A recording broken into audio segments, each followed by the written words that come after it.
All right, welcome back, everybody, to the Pyrvmids Podcast. I'm your host, Brandon, aka the Pyrvmids, and this season on the show, I'm just showcasing and highlighting the people that make me. On this episode, people like to say the word best friend, but in my term, this is the best friend that you could have, like one of the best people in your corner. I've known this guy for a majority of my life from high school, probably further than that, but I've seen him through different phases in his life. I've seen him go through different jobs. I done seen him go through different situations, and he always been solid. He always been one of the individuals that you could call on. And yeah, like y'all know him from the Rap Platform Podcast. This is Big Tino. Yo, what's going on? Big Tino, government name Santino. For whoever, depending on who's asking. Santino. Y'all might have seen him bouncing a nigga out the club. Done that many times.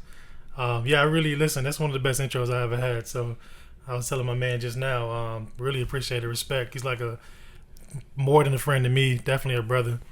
And I told him before in a text message, I'm like, yo, you know, you my boy. Like, you ain't got to call me for 6 months. I don't got to talk to you for a year. Yeah. But you know I got your back if you need it. Because the last thing I did before the pandemic, which I haven't been recording the podcast during the pandemic, so like it's fitting that this is the first episode I'm coming back out with, because the last thing I did before we went in to lockdown and stuff was I went to Tino's wedding, and I was actually one of the best men in Tino's wedding. So that's why I'm giving y'all this interview, giving y'all this podcast right now. Is this somebody who this is my first podcast I ever did. Was he called me to come on Rap Platform and talk about music, but Facts. I ended up staying and doing the podcast, and that sparked my interest to do my own stuff. And yeah, now we here. But let's talk about that last situation that was in your wedding.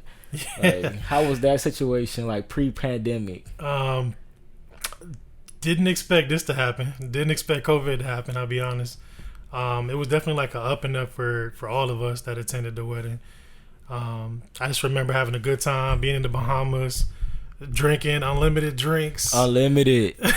Well, my favorite word is all inclusive. All inclusive. All inclusive drinks. You know, it was a good time for my family and all my friends. And I just remember not imagining what was about to happen. And really, you know, going into what I think you want to say is just not knowing COVID was going to be a thing. I'm going to stay on the wedding. I was like, at the end of the wedding, well, first, let's talk about the actual wedding. Okay, let's do it. I had never, besides my brother, I had never been in a wedding like anybody else outside of my family. So when I was in your wedding and then I seen your family, I was like, oh, I'm really in this wedding right now. Like, one of your cousins, oh my God. Oh yeah, Benji. that was my first encounter with a real Bahamian. Yeah, for real. I think a lot of people who came who never met my family was definitely like, wow, this is a wonderful place. And Tino, I did not expect for your family to be like this. Like, those are the two things that I think I dealt with a lot for my wedding. What's a true Bahamian? A true Bahamian is somebody who's laissez-faire. I'm Bahamian by blood, but I can't claim being a Bahamian. I just love being in the Bahamas, but I need my real Bahamian to tell me what a Bahamian is. Dang, listen, even over there, they say I'm not a real Bahamian because I wasn't born there, so I'm technically a fake Bahamian. But as far as like people here in Miami, like I know what real Bahamians, where they come from. I can tell you a little bit about the island. I probably can give you more insight than anybody over here on this side. Challenge anybody. But people that are actually born in the Bahamas and people who actually absorb that culture their whole life have a different outlook on what's a Bahamian than I would, to be honest. Yeah, Bahamas, anybody wondering that never been one of the top 5 best places in the world? Go. Please Paradise. Support 242 all day. Paradise. So we leaving Paradise. We done had like one of the best weekends, week or whatever, however long it was that we was out. We done had one of the best, but coming back in, I always say, nigga, I think we was in the twilight zone. Because we rushed to get back on the boat in a storm. We had to have an extra day on the boat. Yep. And then coming in, even the day that we came in, I don't know, like the boat was moving real weird. I don't know what we ran into, but... Hey, listen, please pull that clip. It's on YouTube. You know that, right? It's on YouTube? It's on YouTube. Show the clip.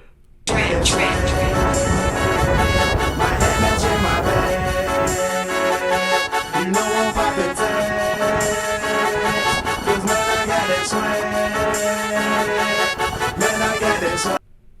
As y'all can see, our boat was about to go over the side. Literally. Twice. We went left, then we went right, and then we ended up lining up, and we skirts into all I can tell you is I'm in a suite. Thank God for my Bahamas Paradise family. And I just remember leaning down and literally seeing the water. Like, the boat is tilted. Yeah. I'm in my room, and we see the boat tilting. Yeah. I can literally see the water.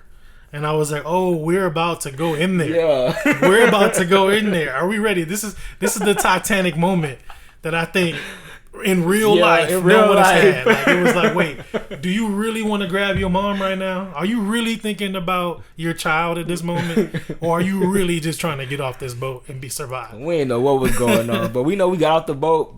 Even getting off the boat was a crazy situation. Like, Tino had to pull some strings to get us all off the boat, and we all got off the boat. But ever since we got off that boat, it's been craziness. So we go into the pandemic March, like literally a week after the wedding, a week or 2 weeks after the wedding. Yeah, we go into shutdown off of COVID-19 threats, and as you said before, Paradise Bahamas. A lot of people don't know the impact that instantly COVID-19 had on the economy and had on a lot of people's lives. How did that feel working for a cruise line and then seeing it play out how it's still currently playing out right now in 2021? There are a lot of fortunate and unfortunate situations about that. I would say that none of us saw it coming. And for the cruise industry and hospitality industry as a whole, I think a lot of people were out of place, not knowing where to go, what to do. When you live and work in hospitality in that industry, I worked on South Beach before the cruise line. I've been in hospitality for a little while. Like you said, security and many jobs that I've been in. COVID really took a toll on the hospitality industry. There are a lot of friends and old co-workers and people that I still dearly care about that are currently still struggling, like paycheck to paycheck, trying to figure it out. When we had a smooth life before, it's now like turmoil, which I'm now in the CBD industry. I'm working full-time in CBD, and it's a complete change from hospitality. It's like I was doing this, and now I'm doing something completely different, and something I have to think about my family immediately. Like, okay, well, hospitality can go through this again. Like, what if there is another global pandemic? I mean, it's COVID now. It could be something else 10, 15 years from now. So I got to make decisions for my family. Do I go back into waiting for the cruise industry to come back, not knowing when that could be? God bless them. I think they're going out in July. We keep getting pushbacks on it, but now it's looking like July. July is looking like the time they're coming back. Much success to them. But I still receive text messages to this day. People, hey, Tino, what's up with the cruise? Y'all coming back? I'm like, I've been struggling the past 8-9 months. I don't know if you know, but like it was tough. And that's the realness of like what went down last year. Like I said, like I probably did a poor job checking in during the year, but I also know like I was trying to give you your space on letting you go through it and come out the other side, because I had all faith that you was gonna come out on the other side. And I know that if you did need something, you would have hit me. Oh, for sure. But I just didn't know how to approach. Like, damn, that was a 360. Do you think that's a black man thing? That's definitely a black man thing. Yeah. But I think for more, it's just I never had a man figure to check on. Like, I ain't never had to check on nobody but my brothers. And right. We rarely do that. I don't want to like go too deep in. I know it's your podcast. Nah, the I Am Athlete. Like when they talk about things like that, it's super real. I vibe with Brandon on that one. Not you, Brandon. Nah, Brandon Marshall.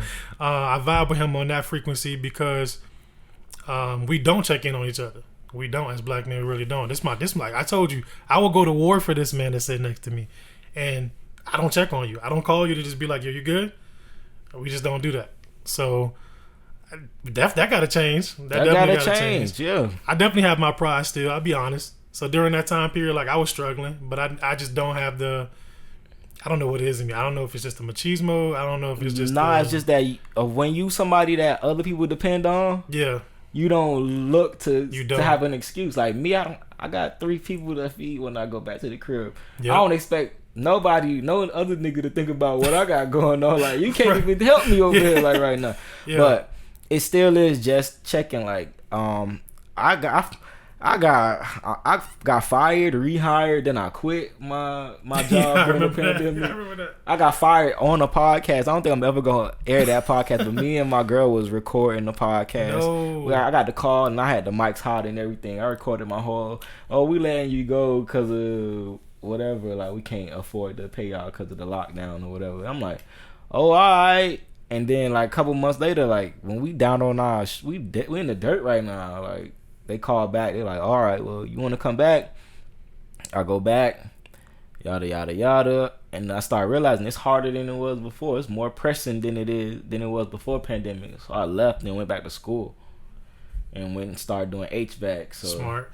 Yeah, I did something that pandemic proof. Exactly. So that just changed my outlook on that. But yeah, we do gotta like periodically we gotta check up on each other quarterly, whatever we need to do to make sure that we all on our feet, because I think the thing that sharpens us the most is communication. 100%. Letting us know how we getting by, because what somebody lacking, the other person could have the missing piece to their life to help them out. So yeah, so I definitely gotta do better with that too. Like I know I do.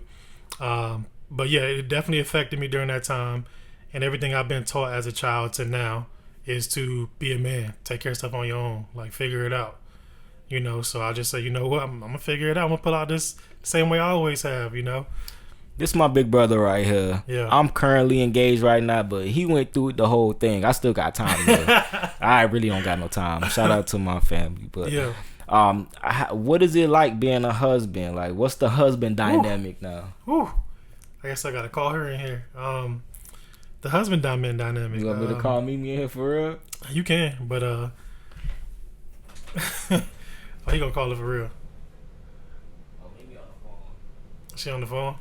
I was gonna call you in here for a second, but you good. You on the phone. Okay. The husband dynamic. I'll be honest, man. I think as young black men from where we from in Miami, it definitely is a huge transition, because you're going from a lifestyle of being out here in these streets and doing all kind of wild stuff to now I got a responsibility. The biggest rapper from Miami before Ross, his name was Trick Daddy. Yes, sir. Trick Daddy Dollars. All of the shit that we know, like...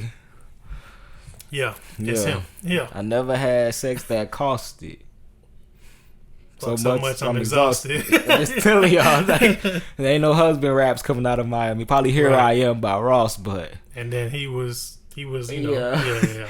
But we ain't come up on that, so seeing you get married and being able to be a part of your wedding, it just felt like I had something to live up to. Appreciate and we don't give niggas that where we come from. Like, we don't give them nothing to be like, all right, well... We don't. He doing that. Let me try to, like, I'm engaged now and I'm looking forward to getting married to my woman. But I'll just tell you this, man. I think it was a lot more fun than I thought it was gonna be.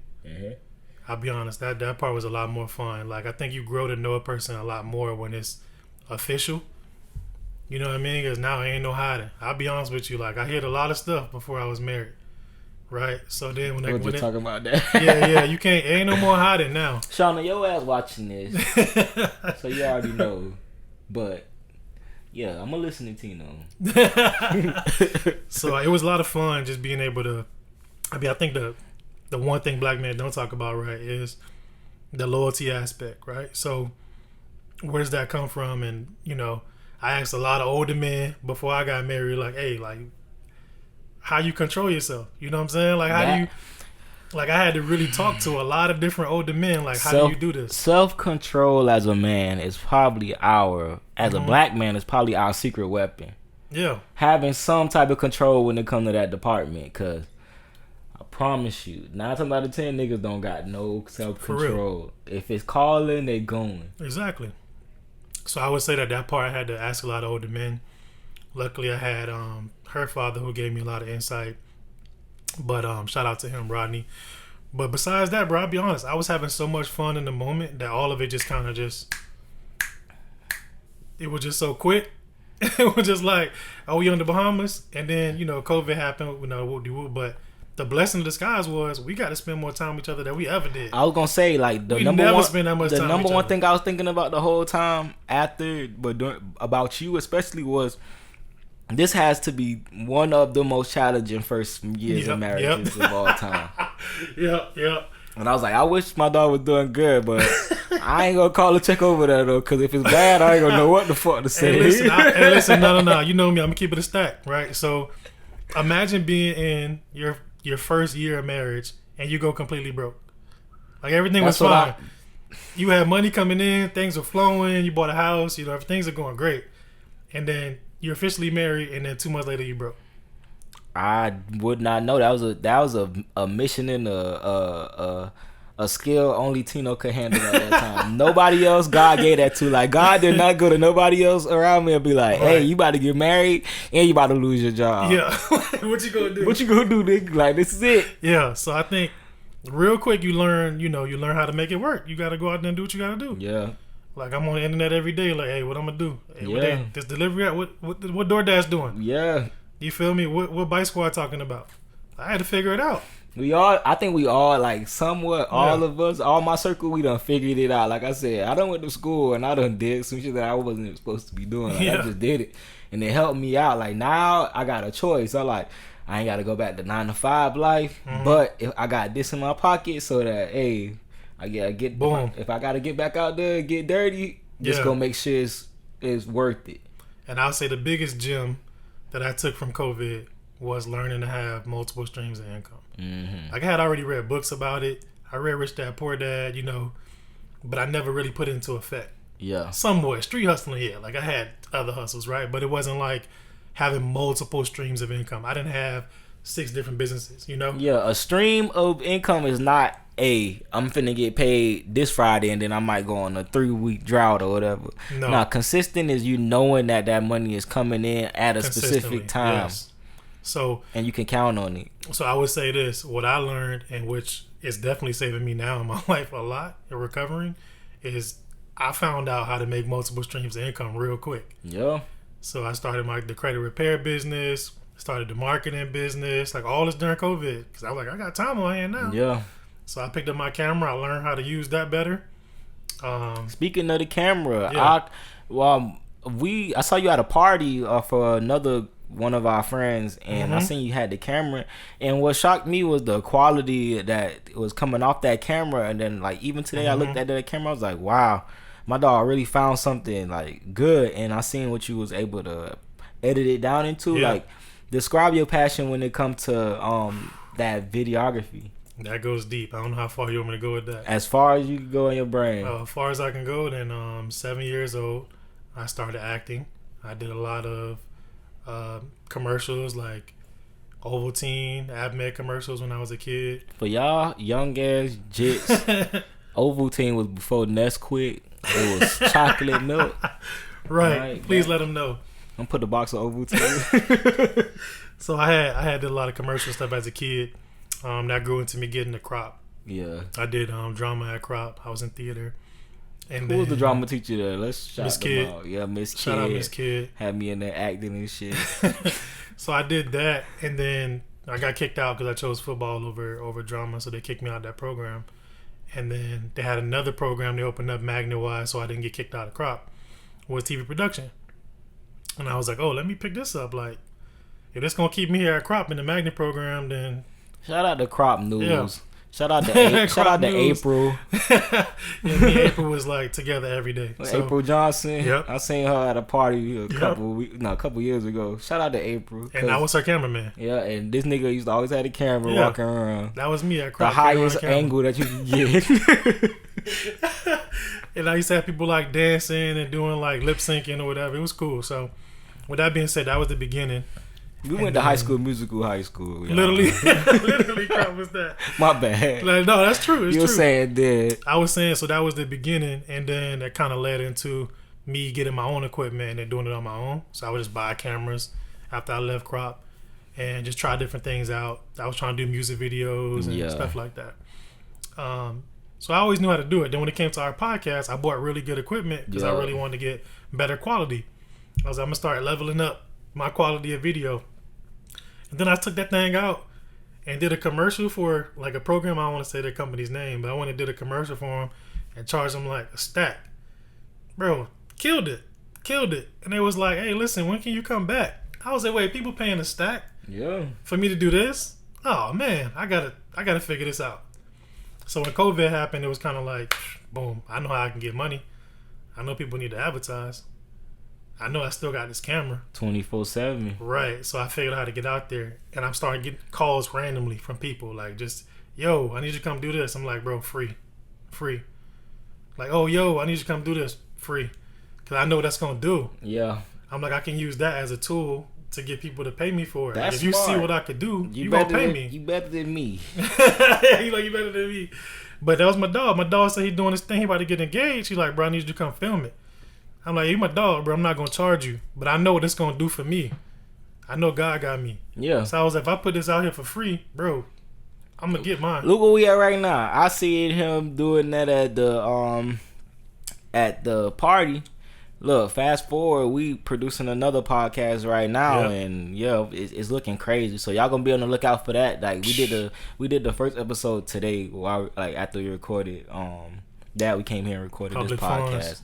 So, like I salute you for all the things you always have your hand in, because you're a man of all trades. Literally. I wanted to get down to something a little personal. Yeah. About our families. I have a god brother who is autistic. Yeah. And like being at the wedding, even before the wedding, like being around your little brother Ron, like he's also autistic. Shout out to Ron. Ron is a light. Like Ron, like his energy is always good around everybody, and he always is a respectable young man. So coming up with him, like I know my ways that I dealt with my god brother, but how did you deal with having an autistic little brother coming up? Ooh, that's another deep one. Because at a certain adolescent age, it's very, very hard. It was. So I'll tell you this: the story about Ron. My mom had my little brother at a late age, so she was a little older. I don't want to say her age. My mom probably killed me. You don't have to. Shout out to Tino mom, one of the best moms. Right, but what happened was she had him at a late age. We started noticing around like 6 months that he wasn't doing things that babies at 6 months were doing. We're like, yo, like, because we had no idea what autism was before him. Mm-hmm. We had no idea how to handle it, where to get information, none of that. I'm 13 at the time, and I'm helping her raise this baby because it was really just me, my mom, and him. Mm-hmm. And so that led to me hustling, trying to figure things out to help my mom out. In the meantime, I'm dealing with a child who can't speak, can't walk. Yeah, got communication issues. Yeah, and I'm like, oh, what? Like, what's going on? Like, I think he's a year. He should be walking. He should be saying something, like, maybe mumbling something, whatever. Get to 2 years old. 2 years old, just starting to walk a little bit. We say, no, something's not right. We gotta find out what's going on. We gotta go to a specialist because doctor's not really telling us enough information. They're like, some baby just take longer. Don't worry about it. And we're like, nah, this ain't right. Something ain't right. Like 2 years old, all he's saying is "Dada, mama." Yeah. 2-year-olds be asking you 100 questions. Mm-hmm. You know what I'm saying? So, with that being said, we went to a specialist. He told us that Ron is on the spectrum, and this is what autism is. He has Asperger's. But these kids can be great. They can be functional in one aspect, but you need to do more research for yourself. Mm-hmm. So we did research, found all the programs, Dan Marino's program, whoop-de-whoop. All I remember was, for me personally dealing with it, I'll tell you my story, I struggled with wanting to show people my brother because I didn't want to be embarrassed. So I was really going through that struggle of like, dang, I got to tell my friends that my brother has Asperger's. I chose to just say, you know what? If they don't like my brother and don't accept him, they don't accept me, because that's my life. So if you come to my crib and you got a problem with that, then you can't be my friend. I want to touch on that. Like, just because of my prior experience with my god brother, yeah. As soon as I met Ron, I clicked with him, man. You did. You could tell, like, yeah. He started ranking my shoes. I was like, I got him. I said, this is my new friend now. Because if he this comfortable with me, he good to go. Like, 100%. We good to go. And yeah, like Ron, he a light, man. I say salute to you and your mom for raising them, man. Appreciate it. It take a lot for like kids on the spectrum to I say feel socially accepted, and he has no problem with coming out here and being social with everybody. Yeah. And that's a testament to Tino. That's a testament to your wonderful mom too. So she's great. Shout out Deanna, I love you. Shit. So what do you got going on right now? 100 things. 100 things? 100 things. So I told you, my inspiration now is, if pandemic come again, I need to have multiple streams of income. So I'm working in CBD. I'm running a marketing business full time. Break down the CBD, like. Okay. I know niggas like me, we are THC heads. Yep. We like the loud, we like the gas. Right. We're gonna spend our money on it, but CBD has always been like a taboo thing for real smokers. Like, oh, that's the soft shit, or that's the stuff that don't get you high. Yeah. So Tino gave me this these pre-rolls, and he gave me some CBD leaf to take home like a couple weeks ago, and I smoked it, and like the CBD usually don't do nothing for me. I bought it several times. I got it from conventions. I got some of the best. But this CBD that he gave me actually calmed my muscles down before my workout. It got my mind right. I didn't think about nothing to complain about. I was just coasting. Yep. And then I mixed it with I mixed it in with some THC, some loud. At nighttime, wow, perfect. Just float to sleep. It was a good. Yep. No, it killed the kind of paranoid that you get. It just balanced it out. So that's the way I like to explain to people. The hemp industry is very, very. It's a lot to learn. I mean, I've been in it for 2 months now, and I've learned so much in 2 months. But the minor cannabinoids, the cannabinoids that are in THC, CBG, CBNs, CBC, CBDA, like these different minors have different effects on your body. And what I'm learning now is that in CBD, especially like broad spectrum products, you're getting a lot of those healthier alternatives to THC with the same, cannabinoids that you would get in like an edible or let's say a THC product without the paranoia, like you said. So I think it's a lot of, clients that really enjoy that, and the industry is booming and it's moving like, bruh. I say all it has faster than I've ever seen. I say all it's missing is it to be accepted by somebody of stature in the smoking game. That's true. Like if Snoop was to come out and say, "Oh, that's true. I use CBD at night. CBD will go, it'll go crazy through the roof." Yeah, it'll go crazy. Snoop always on loud, so he not gonna be like, "Oh, I use CBD." But I guarantee you, Snoop used some CBD products. He probably did. I guarantee it. But he ain't like. That's all I feel like CBD missing is somebody to vouch for the benefits. Yes. If nobody right now vouching for the benefits, it's just not that loud. Like, so basically, listen, it need to be a CBD commercial that's like Old Spice. You feel me? That's like promoting like CBD benefits, like an Old Spice commercial. I think that'll pop off. And to be honest with you, we're heading that direction. So it's going to be whoever takes the first shot. Hey, if somebody do this right now, if they take this idea... I'm not telling y'all not to. Hey, listen, if you do... But we know who y'all is, Hey, we need our credit. Credit don't come in this business. It really don't. But yeah, the CBD industry needs more people that look like us, to be honest. And I think it's coming, and it's just about who's willing to take the first steps. I really want to encourage it, for sure. All right, so... Yeah, this was a quick episode. I just came to pull up on my dog. We in West Palm right now. I gotta edit that out. You alright? It's the bubbly. But we in West Palm right now. Shit, like I like it up here. It's kind of like paradise. Like I like how you close to the beach. I don't know. I just like the space. I don't start moving up here now. I'm calm up here. I love it up here until everybody start moving up. Nah, Dade County reckless. Dade County reckless right now. But speaking of Dade County, like how you feel about the music scene down there right now? You are Mr. Rap Platform. I'm still that guy. What can we do better? This is a dumb question. It's a dumb question. I want to hear you say it. Yeah. What can we do better? I think my answer is still the same because I went down. You know what? I just went to a West Palm Beach hip hop event last night. I'm still in the underground. I love it. It's my thing. I'll never leave it. I think the difference, bro, in both sides is just unity. Like, if there's more unity in the culture, like, bro, we could take off. Like, we got all the talent in the world. Hear that, Iceberg? Stop being mad at a nigga. That shit old, nigga. Hey, Burby dog, man. Burby texted me. He's still cool. Yeah, just more unity, bro. Like, the more we get some more you know what's crazy is I'm fucking with you, Bird. I gotta say that. Yeah, shout out to my dog. It's still like cliques, you feel me? Like that's weird that I don't like in Miami. Yep. The cliques of people where it's kind of like I only vibe with my clique. Yeah. Not really y'all. And the industry shouldn't be like that. Well, that's just how it locally at least. That's just how Miami is. The 40s, the 50s, like yeah. people just got their cliques. People just got their gangs. Like, it's some city shit. It's just I'm cool with the cliques, right? So this, if you make it work, make it make sense. Make it make sense. Or so make it make money. Yeah, like put it like this, bro. If I won't hang out with you. You feel me? I got my clique over here. I like to vibe with them more than anybody. That's cool. But you know what? Let's throw an event together. Bruh. Me versus you. Like our clique versus your clique. We'll bring our people. You bring your people. We can split the 50% proceeds, and do performance. Both all our people gonna perform. Your people gonna perform. I see people down there like starting little spaces, like creative spaces, and starting studios and stuff like that. And I'm like, you can't really do that and then say that it's for the city if you really not, if your energy really Correct. not inviting everybody. Correct. I feel it. I'd be like, oh, this person such and such got a creative space or a studio. But why would I go there if I know that they feel blah blah blah about my people? You get me? Like, I don't got time for that. Right.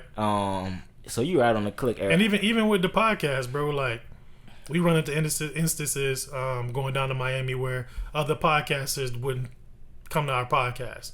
Wouldn't? They would not. They wouldn't show any support or any love when we see them in the street, acting real weird, you know. And it was more like, hey, listen, like I buy with anybody. I talk to anybody. And you know how I am as a friend. Like if you tell me you need something and we talk, I'm going to get it for you, bro. So with that being said, I just wanted that energy to be reciprocated in the industry. If the media is not doing the same thing as the artist, art imitates art. You know what I'm saying? So if I'm seeing the rappers not united, the podcast not going to be united. No. So I think we got to understand where we at as a community. The more we stick together, the more we can accomplish. We just got a fake ass elitist mentality down here where it's people that weird. So weird. It's people that think they better than the next people for no reason at all. Maybe it's because how you dress, how you talk, but it should be us against another side. It should be us against the world. To be honest, like we Miami. I really don't know. I can't speak for Atlanta because I'm not from Atlanta. I don't like the Atlanta Miami comparison. I don't either, but I just want to give them the credit where it's due. Place. They popping because they do stick together. It's no reason why City Girls should have had to go to QC to get signed. But that's in their DNA. But you get where I'm going though? I get it, but that's like in shout out DNA. QC. Ain't no disrespect to him, but that's in their DNA though. Like that city was built on black. But why our own people can't get signed right here in our backyard? Because this city was built on division of black. That's true. In order for us to get out the way, they had to put the 95 Now you getting too deep for him right now. In order for us to get out the way of the Overtown was the hub of entertainment in Miami. Yep. In order for us to get out of the Spanish and the Caucasians way down there in Miami, they built 95 to split us up into factions. Go ahead and split that history for them. And those factions lead to what you see right now with the gangs, with the different territories. Like I ain't gonna spit out all. They been divided us up. They didn't do that in Atlanta. Atlanta was founded on black mayors, black congressmen, black senators, black city workers. Martin Luther King came out of Atlanta. The civil rights movement, the heart of the civil rights movement is in Atlanta. That's facts. We got to give credit to the ones that's actually doing it. Like, for example, I vibe with Roots Collective. I think Roots Collective got a good thing going. But we need 100 of them. And we need... You know what I'm saying? I ain't going to speak on them. Salute to them. But they on the... As far as... They built the place, but it ain't for everybody. True. Well, it kind of is. It kind of is, but it kind of ain't. Okay. If they feel like they ain't vibing with you, they ain't vibing with you. Yeah. And that's how Miami people is. They feel like they ain't gotta talk about the issues that's on their chest. And that's why a lot of people getting shot and killed out here. Because it's a lot of stuff going unsaid. And if niggas are man up and say, I got a problem with you. Done. I had an issue with a guy like a couple years ago. I know you pulled up to the event with me, but... Buddy was on the internet saying all type of stuff about my family, so I pulled up to the event that I knew he was gonna be at. Wasn't there, but his friends was there. I'm like, all right, whatever that is. I see this man on the internet all the time, but why we can't sit there and talk about what we gotta talk about? Why you can't face me like a man? Like, yeah, I didn't understand that. I remember that. I don't understand that, bro. Like when we 17, I get it. You feel me? When I'm 25, 26, bro, I don't get it. A lot of stuff down here in Miami be off of people with their pride and their ego and their elitist mentality. I don't think I'm better than none of y'all out there. I put that on the books. I don't think I'm better than none of y'all out there. And I need y'all to give me that same energy back. Like, if I make a mistake, I'm a flawed human being. If you make a mistake, you're a flawed human being as well, right? All right, so why when somebody fall, we can't just brace state fall, or instead we just fall and let them fall and laugh at them. Like, that's the Miami way to do it. Nigga fuck up, football player fuck up, we laughing. We let them go out the way. A rapper fuck up. We did this last night with old boy who got yammed twice. Oh yeah, it's true. That's stupid, true. Nigga. That's true. We do it, and you're right. Right? We do this. Damn, like, that's true. I just thought about you put it in perspective for me. Yeah, it's true. We do it. Like, we don't allow each other to. We don't allow each other to grow. And I made mistakes down. I ain't even gonna say mistakes. I was just being a young man in Miami. I made several mistakes, and I haven't been forgiven for those or asked about them since then. It's just people will hold you to, all right, you this from 10 years ago. I ain't fucking with you because you this or you did this. But do you think that's black or is that American? I think that's that's American black. thing. That's black. Okay. And that's, I would say specifically Miami. It's other places that niggas like, you go to New York, you see a nigga, I ain't comparing myself to Mr. C. So fuck that. But you see Mr. C up there, he getting some bullshit with his incident. Nigga, he back on the radio, back doing they parties and back in they scene and rotation. Down here, no. You get canceled. You a gook. And that's labeled. Like, why? Why do we feel like we have the power of God to stop somebody? Like, I don't know. And then we sit here and worry about why we can't get blessings down here. We block each other blessings. I think it's because we think it's cool to clown on somebody. We think it's cool to down on somebody. Like, it's cool for me to be above you. Yeah, I think that's what it is. You know, like, that's what I think it is. And for me, I've never been that guy. You haven't, because you don't view people like that. No. But it's, you know, people in the city, hey, this person did this back in 2008. Yeah. He a gook. He gonna stay a gook. That man probably ran up on $1 million or some shit. You don't know, but you don't fuck with him, so you wouldn't know. Right. But then they got this thing where, say a nigga like Zoe Dollars. Y'all been calling Zoe Dollars whatever for his whole career. Mm-hmm. He signed a deal. Y'all want to treat him different. Yeah, that's true. Like, that's true. Why y'all do that? Yeah, they weird, bro. Weirdo shit. They weird. So I just say my advice to the game down there in Miami: handle your business, do the real work, and then come back to the love, because it's gonna be the handle your business, do the real work as far as making your music. Make your music. Don't make what the 99 Jams wants to play. Make your music. Be specific to you, and then handle that business on the back end, and you'll be straight down here. Other than that, shout out Sylvan LaQ. That's basically what you just explained. Shout out to Sylvan LaQ. He was the one that got me on that funky ass Clubhouse app. I still fuck with him. I went on tour with him a couple years ago. Our tour got cut in the middle of it. He handled that like a ultimate professional. He had a helicopter come out in the hills of California and extract him out of the hotel while we was still sitting there. We was like, this nigga left us. We was like on a 2-week tour of the coast of California. Me, Sylvan, Denzel Curry. And for some reason, the promoters cut the tour in half. So whoever was there, who had their bread, they upfront bread, like the headliners, they was good. Sylvan got his bread and got out of there. I had to wait for my bread as the DJ. So I'm sitting there, I'm like, how the fuck am I gonna get out of California now? I got 8 days left. This nigga got out of there. So shout out to Sylvan. Shout out to Sylvan LaQ, man. But I'm gonna wrap up this episode. Like I said, this is one of the best people that you could know or have around. If y'all listening to this podcast or watching this podcast, where can they find you? You can find me at Forever Big T on Instagram, Tino Morgan on Facebook. That's if y'all need that CBD. That's if y'all need some advice. Credit repair. That's if y'all need some security. And if y'all need some filming, y'all need a commercial. Yeah. I'm gonna keep going. What y'all websites? If y'all need a website, if y'all need a consulting, whatever the fuck y'all need. Yeah. I just put y'all in contact with the man. I am the Pyrvmids. Y'all can follow me on Instagram and Twitter at the Pyrvmids, ThePyrvmids. And this is the Pyrvmids Podcast. Please like, subscribe, leave 5-star reviews on iTunes, and y'all catch us next week. We out.